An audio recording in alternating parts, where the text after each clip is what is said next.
பூவிருந்தவல்லி முதல் போரூர் வரையிலான metro rail வழித்தடத்திற்கு விரைவில் பாதுகாப்பு சான்றிதழ் கிடைக்கும் என அதிகாரிகள் தெரிவித்துள்ளனர். சென்னை பூவிருந்தவல்லி முதல் கலங்கரை விளக்கம் வரை உள்ள வழித்தடம் 26 கிலோமீட்டர் தூரத்திற்கு மெட்ரோ ரயில் பணிகள் நடந்து வருகிறது. முதற்கட்டமாக பூவிருந்தவல்லி முதல் போரூர் வரையிலான ஆளில்லா மெட்ரோ ரயில் சேவையின் இறுதிக்கட்ட பணிகள் முழுவீச்சில் நடைபெற்று வருகிறது. 95% பணிகள் நிறைவடைந்த நிலையில் இறுதிக்கட்ட பணிகள் மற்றும் கட்டடக்கலை பணிகள் முழுவீச்சில் நடைபெற்று வருகின்றது. மேலும் இந்த வழித்தடத்தில் தொடர்ந்து ஓட்டுநர் இல்லாத மெட்ரோ ரயில் சோதனை ஓட்டம் வெற்றிகரமாக நடந்து வருகிறது. இதனிடையே பூந்தமல்லி போரூர் இடையே மெட்ரோ ரயில் சேவை தொடங்குவதற்கு முன்பு பாதுகாப்பு சான்றிதழ் பெறுவதற்கான சோதனை ஓட்ட பணிகள் கடந்த ஆகஸ்ட் மாதம் நடந்தது.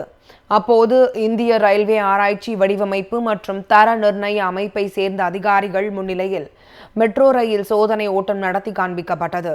90 கிலோமீட்டர் வேகத்தில் மெட்ரோ ரயில்கள் இயக்கி பயணிகளின் பயண வசதி குறித்து மதிப்பீடு செய்யப்பட்டது. பிரேக்கிங் தொழில்நுட்பம், தண்டவாளத்தின் தரம், ரயில் பெட்டிகளின் வசதி, பயணிகளின் பாதுகாப்பு, கட்டுமானம் குறித்து ஆய்வு செய்யப்பட்டது. இந்த சோதனையின் அடிப்படையில் விரைவில் பாதுகாப்பு சான்றிதழ் கிடைக்கும் என மெட்ரோ ரயில் நிறுவனம் தெரிவித்துள்ளது.